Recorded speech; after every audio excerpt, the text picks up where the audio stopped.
Hello, my name is Natalie Zavala, and my project will be about tamales. Tamales are a traditional Mexican dish made of masa, which is corn dough, that is typically filled with a variety of ingredients like meats, vegetables, cheese, or even sweet fillings, and wrapped in a corn husk or banana leaf. Tamales are steamed to cook and have been part of Mexican cuisine for thousands of years. Tamales are not only a common food item in everyday life, but also hold deep cultural and symbolic meaning, especially during holidays and special occasions. They are traditionally eaten during Las Posadas, which is the Christmas season, Dia de los Muertos, Day of the Dead, and Cinco de Mayo, as well as on birthdays, weddings, and other celebrations. Its cultural significance.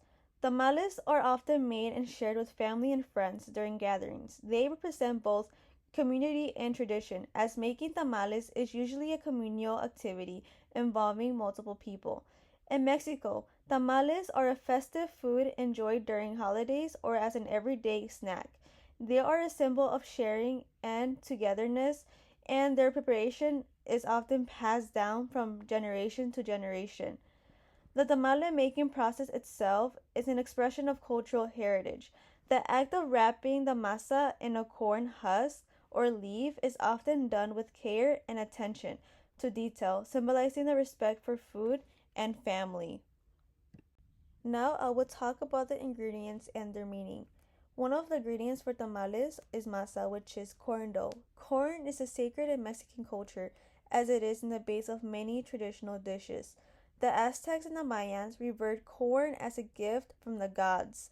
The process of treating corn with the alkaline solution makes corn more nutritious and an ancient tradition that has been passed down for centuries. This picture that I have provided is an example of a corn husk. These are used to wrap the tamales and are a key part of tamale making. They also come from the corn plant, which holds immense cultural value in Mexico.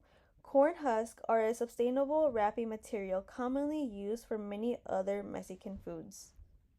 Tamales can be filled with various ingredients such as pork, chicken, beef, cheese, chili, beans, or even sweet fillings like chocolate or pineapple. The fillings vary based on the region, with some areas specializing in specific types of tamales. For example, tamales de puerco, which is pork, are popular in northern Mexico, while tamales de rajas, which is chili and cheese, are often found in central and southern Mexico. Now let's talk about the domestication in history. Corn, which is masa and natamal, is a native to southern Mexico and was domesticated by indigenous people around 9,000 years ago. It is one of the oldest cultivated crops in America. Corn was a central to the diet of pre-Columbian civilization like the Aztecs and the Mayans.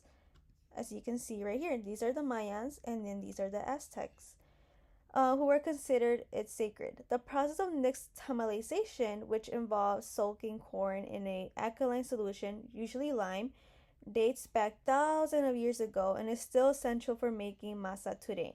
It increased the nutritional value of corn and makes it more versatile in cooking. The photo that I provided right here, as you can see, all these plants are actually called corn husks, which is a byproduct of a corn plant. After the kernels are harvested, the husks are separated and often used for cooking, wrapping, or even making crafts. They were a part of tamale making in other Mexican foods such as elote, meaning corn of the cob, and alote with the letter A, meaning corn-based drink. While the husk itself is not domesticated, it is a product of the domestication of corn and has cultural significance because it ties the food directly to the land and the indigenous tradition of using every part of the plant. Now that we talked about the domestication in history, now let's move on to the regional variations of tamales. In Mexico, different regions specialize in different types of tamales. For example, in Oaxaca, tamales are often wrapped in banana leaves, as you can see right here. The banana leaves are green and then are filled with mole, and it's like a rich, spicy sauce, and it's the color of like a brown, reddish color. While in Veracruz, which is this one right here, it's tamales that may include like seafood fillings like shrimp, and then in the north, which is this one, they do tamales de puerco, which is pork, and they add like chili, and this is actually like the known common tamal that are made. Also with the sauce, some Mexicans do make it really spicy or not that spicy, but the sauce can also be green and red, making it taste different depending on which tamal color, like green or red, you chose. And lastly, now let's talk about the tamal making as a social tradition. Tamales are often prepared in large batches and are traditionally made by families or communities. These practices known as the tamaledas, where people gather to prepare the tamales, wrap them, and share them. It's a way to bond and share food. The picture that I provided right here is an example of a tamal pan or pot, you can say, which is actually huge, or it is huge. And then underneath the holes right here is like boiling, steaming water.